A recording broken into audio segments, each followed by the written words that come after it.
मानसर एक रहस्यमय धार्मिक स्थान।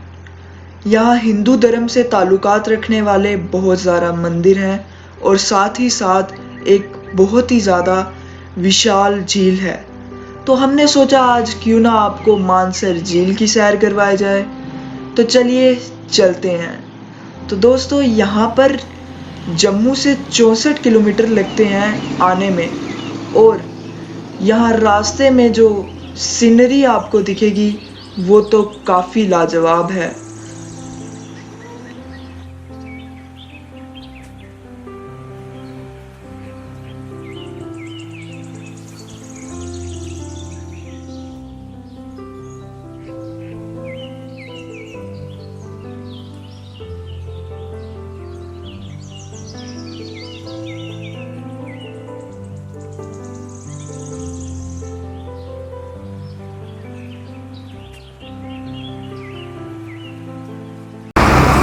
सो hey WhatsApp guys, welcome back to the channel explore with Rehan. और आज मैं आप लोगों को लेके आ गया हूँ मानसर लेक में।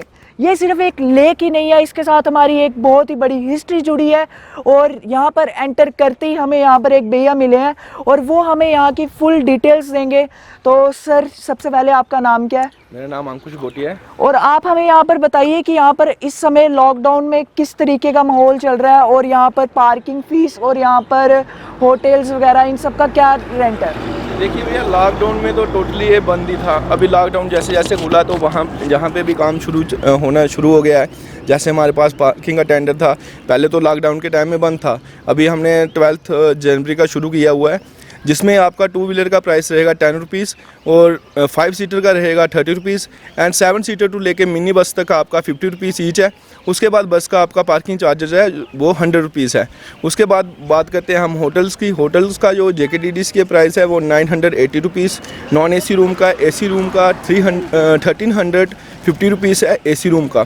उसके बाद जो प्राइवेट होटल हैं उनका भी 1000 रुपये में हो जाता है, 800 में हो जाता है, 1200 में भी होता है। जब पीक सीजन होता है तो वही रूम 1500 में होता है। लेकिन जो JKTDC का जो है डेवलपमेंट कॉरपोरेशन जो JNK की या टूरिज़्म की तरफ से, उनका ये फ़िक्स रेट रहेंगे, चाहे पीक सीजन हो चाहे ऐसे। इसकी आप ऑनलाइन बुकिंग भी कर सकते हो। ऑनलाइन में कभी कभार क्या होता है, जैसे वैष्णो देवी जाते, साइट का क्या नाम है ऑनलाइन?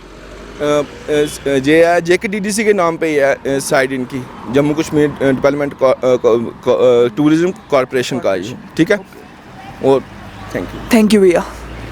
तो चलिए चलते हैं और आपको दर्शन करवाते हैं मानसर लेक के और आपको बताएंगे हम पूरी information. So let's get started. So guys, अभी हम एंटर कर रहे हैं मानसर लेक में और कुछ इस तरीके का सीन दिख रहा है एंटर करते ही। चलिए चलते हैं।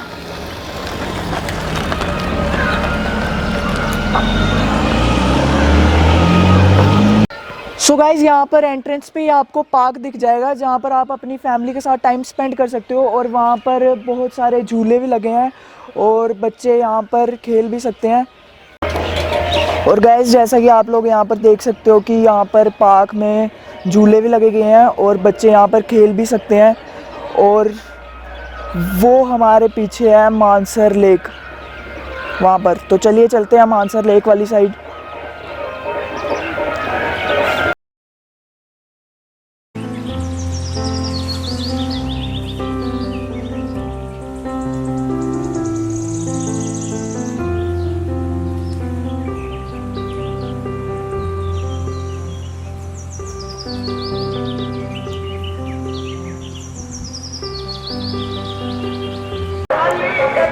यहाँ पर हमारे पीछे आप मार्केट्स भी देख सकते हो और काफ़ी ज़्यादा चहल पहल है यहाँ पर।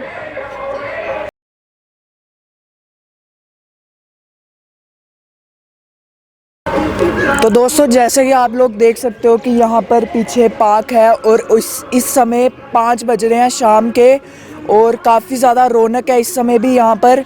और पार्क देख सकते हो आप यहाँ पर, ये सामने पार्क है और चहल पहल इतनी ज़्यादा तो नहीं है क्योंकि जैसा कि आप सबको पता है कि लॉकडाउन भी अभी जस्ट ओवर हुआ है और साथ ही साथ इस समय थोड़ी ठंड भी है, तो ठंड के कारण भी लोग यहाँ पर कम आते हैं।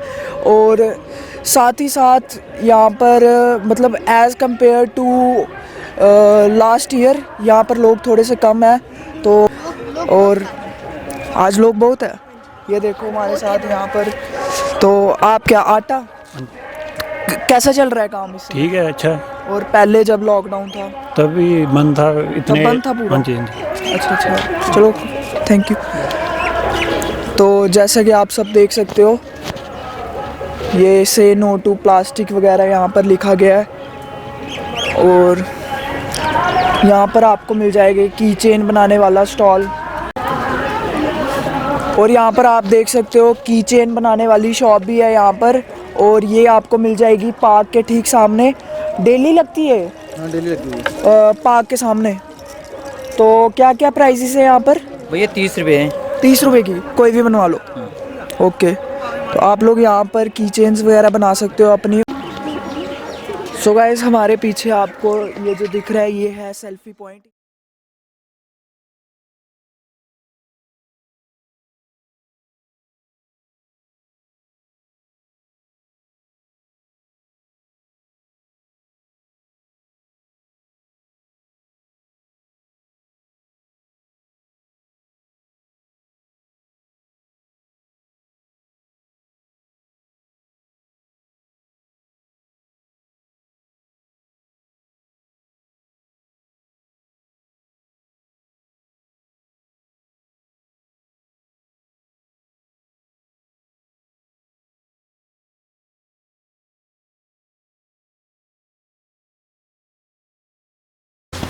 तो दोस्तों, हमारे साथ यहाँ पर मानसर लेक पर ही स्थित एक नाग मंदिर जी के पुजारी हैं। तो मैं पुजारी जी, आपका नाम क्या है? मेरा नाम कुबेर दत्त है। तो पुजारी जी, आप हमारे दर्शकों को बताइए इस लेक की हिस्ट्री के बारे में। हाँ जी, ये जो महाभारत के माध्यम से मैं आपको बताना चाहता हूँ, ये मानसर जो है ये शेषनाग शिला है।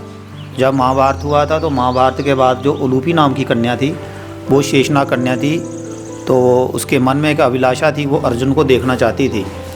तो अर्जुन को 1 साल का अज्ञातवास हुआ था। तो अज्ञातवास के दौरान जब अर्जुन की उलूपी के साथ जब मुलाकात हुई तो उसने उसको सुंदर स्त्री को देख करके अपनी स्त्री बना लिया। तो जब उसको अपने स्थान पर लाया तो भगवान श्री कृष्ण ने उसको श्राप दिया।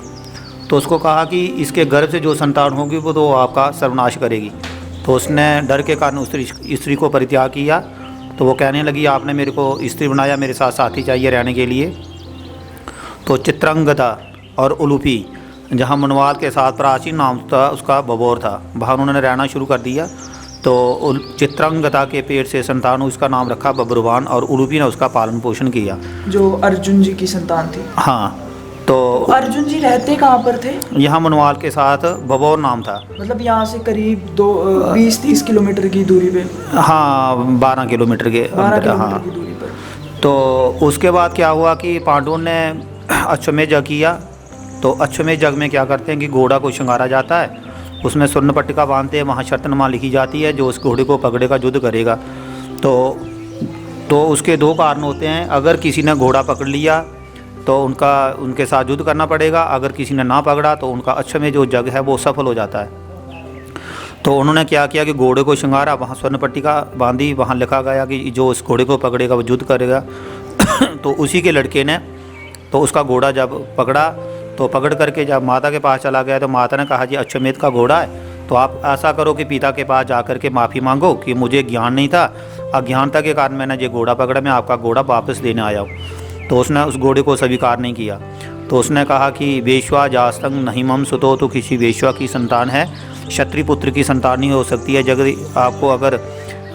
अगर आपको पता था कि अर्जुन हमारे पिता हैं तो आपने ये घोड़ा पकड़ना नहीं था, अगर पकड़ा फिर हमारे साथ युद्ध करना पड़ेगा। तो यहाँ इसी बला के साथ खून नाम है, वहाँ उसकी अक्योसना गर्क कर दी। तो अर्जुन को क्रोध आ गया और बाप और बेटे का युद्ध हुआ, तो उसने उसका शीश काट लिया। जब शीश काट करके माता के पास चला गया तो माता ने विलाप किया, उसने रोना धोना शुरू कर दिया। उसने कहा, अब मुझे ज़िंदा रहने का कोई शौक़ नहीं है, ऐसा करते हैं कि चिता बना करके परिवार सहित हम इसी चिता में भस्म हो जाएंगे। तो उन दोनों कन्याओं की, शेषनाग कन्या की और वो उलूपी नाम की जो कन्या थी, उनकी रक्षा करने का एक पुंडरीक नाम का ईश्वर सर्प था, वो दोनों कन्याओं की रक्षा करता था। तो उसने कहा कि शेषनाग के पास अमृत है, अगर आप सूरज उदय से पहले, अगर आप दिन चढ़ने से अगर ये मणि ला सकते हैं तो तब जा कर के ये आप इसको ज़िंदा कर सकते हैं। तो उसने क्या किया कि एक खुला मैदान देखा, बाण के द्वारा पृथ्वी को छेदन किया, पतालपुर में प्रवेश किया, नाना से प्रार्थना की मुझे मणि चाहिए। तो मणि लेकर के जब जहाँ आए तो समय काफ़ी बचा था, उसने संध्या पूजा पाठ करना शुरू कर दी। तो उस समय वो शेषनाग जब आए, उन्होंने भगवान को साष्टांग प्रणाम किया। तो उस समय जो है वो ये द्वापर की बात है, उस समय कलयुग जो था वो प्रवेश हो चुका था। द्वापर युग की बात हाँ, तो उस समय जो कलयुग जो था वो प्रवेश हो चुका था। कलयुग में यहाँ जो देवता है उनका पत्थर में निवास है। उस समय ये शिला जो है ये पत्थर के रूप में इसको हम मानते हैं। उसके बाद क्या हुआ कि मणिपुर का जो राजा था उसके घर में कोई संतान नहीं थी। तो उसने सोचा कि जो एक मोदे व्यक्ति को जिंदा कर सकता है उसके पास, तो वो संतान के बारे में जब उपाय पूछा तो उसने कहा इस मणि की पूजा करोगे आपके घर में एक लड़का अवश्य होगा, पर एक अंग वहाँ चढ़ाना पड़ेगा। उसने कहा कि पहले तो मेरे घर में कोई संतान नहीं है अगर इतनी देर के बाद अगर संतान मुझे मिलेगी, वहाँ एक अंग चढ़ाऊँगा, तो ऐसा अंग ही लड़का मुझे क्या करना है। तो उसने कहा ऐसे कोई बात नहीं है, जिस शरीर के जो सिर के जो बाल हैं ये भी हमारा एक शरीर का अंग माना जाता है। तो राजा था, राज के पास किस चीज़ की कमी नहीं थी। वो ढोल बाजे के साथ जहाँ आकर के उन्होंने अपना जो देवताओं के साथ जो वायदा किया था, तो यहाँ आकर के उन्होंने संपूर्ण किया अपना कार्यक्रम। तो चूड़ाकरण संस्कार किया बच्चे का। तो यहाँ आकर के प्रजा ने भी सोचा अगर बूढ़े के कार्य में कोई संतान हो सकती है, हम भी भगवान के आगे कोई श्रद्धा रखते हैं। जब भगवान ने उन्होंने श्रद्धा को संपूर्ण किया, मनोकामना जब उनकी सफल की, तो उन्होंने जी अपना इष्ट देवता मान लिया। तो मणि को उसी बालों के साथ संपट करके इस सरोवर में छोड़ दिया। उस समय से जहाँ जो प्रथा है वो चलती आ रही है। सरोवर जैसे कि हमें सुनने में आया था कि अर्जुन जी ने तीर मारा और उसके साथ ये सरोवर का निर्माण हो गया। तो क्या ये बात सच है? हाँ, ये महाभारत के बाद की बात है। अच्छा अच्छा। हाँ, तो उसके बाद क्या हुआ कि पांडव लोग बड़े खुश हुए, पांडव को अहंकार भी हुआ। तो भगवान उनकी परीक्षा करना चाहते थे। तो जितने भी पांडव जो थे वो बद्रीनारायण जा कर के वहाँ बर्फ़ में समा गए। एक युधिष्ठिर और एक कुत्ता बजा था। तो उनको नकुल जो था उसको खूबसूरती पर था, भीम को अपने बल पर था, तो जो अर्जुन था उसको अपनी धनुष विद्या पर अहंकार था। तो भगवान उनकी जब परीक्षा करने के लिए उनके लिए विमान भेजा, तो उसने कहा ये पीछे जब उसने नज़र डाली युधिष्ठिर ने, तो सारा जो अपने भाईचारा जो थे वो बर्फ़ में समा गए थे। एक कुत्ता बजा था। तो उसने कहा पहले हम कुत्तों को बैठाएंगे, तो उसके उपरांत हम जहाँ बैठेंगे। तो जब वो स्वर्गारोहिणी नाम पर पहुँचे तो उसको 5 मिनट का नरक था कि भगवान ने पूछा कि आपको नरक भोगना कि स्वर्ग। उसने बोला पहले नरक कुंड भोग लेते हैं। तो नरक कुंड में चले गए। जब उसने अधिक समय लगाया तो भगवान को स्वयं वहाँ आना पड़ा। तो उसने कहा कि ये जो नरक कुंड है ये सारा खाली होना चाहिए। तो उसको जो दोष लगा था महाभारत में, जब पूछा था कि अर्जुन युधिष्ठिर एक सच्चा है, तो युद्ध में जो कौन मारा गया, उसने कहा हाथोबा नरोबा कुंजरोबा, उस समय उसको दोष लगा था। तो ये मणि लाने से इसका नाम मणिसर है। मणिसर का बिगड़ता बिगड़ता मानसर है। तो जम्मू डोगरा, तो इन 2 जिलों से नाम से जम्मू डोगरा नाम प्रसिद्ध है। ये दोगत देश है, दोगत का डुगर, डुगर का डोगरा। तो यहाँ आकर के हाँ लेक है और एक सुरिनसर लेक है। वो लेक यहाँ से 16 किलोमीटर है। 16 किलोमीटर है हाँ, जहाँ से। तो डोगरा भी इन दोनों जिलों के नाम से यहाँ डोगरा नाम पड़ा है। बहुत बहुत धन्यवाद पंडित जी आपका। और हमारे पीछे ये नाग मंदिर है जैसे कि आप सब देख सकते हैं। और हम पंडित जी का बहुत बहुत तहे दिल से शुक्रिया अदा करते हैं कि उन्होंने हमें मानसर झील की पूरी स्टोरी बताई है। तो चलिए चलते हैं।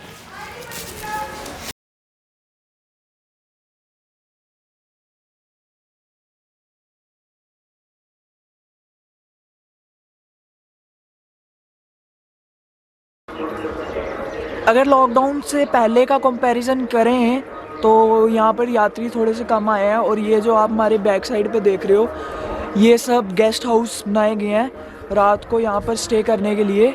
और प्राइजेस जो है वो तो मैंने आपको अभी पहले व्लॉग में बताए।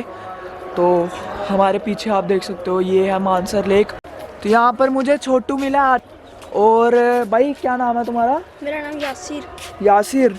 तो यासिर भाई आप बताओ कि मतलब जब लॉकडाउन था तो तब कितने लोग आते थे यहाँ पर? इधर कोई बंदा भी नहीं आता। कोई बंदा भी नहीं आता था? तो फिर कैसे चलता था काम? ऐसे ही फिर हम घर में रहते थे। कब लॉकडाउन खुला फिर आटा बेचने लगे इधर। अच्छा अच्छा। तो अभी कैसे चल रहा है काम? अभी अच्छा चल रहा है। चलो इस लेक का पूरा के पूरा surrounding area near about 4 kilometre है और आपको पूरा 1 घंटा लग जाएगा पूरी लेक के, है ना भाई? 1 घंटा लग जाएगा पूरा, 1 से 1.5 घंटा लग जाएगा। और रिंकू कुमार जी भी होते हैं यहाँ पर, ब्लाइंड मैन गाना गाने वाले, तो वो इस समय होंगे ही नहीं, तो फिर तुम ही सुना दो गाना, तुम ही सुना दो। तेरे को कोई भी नहीं आता?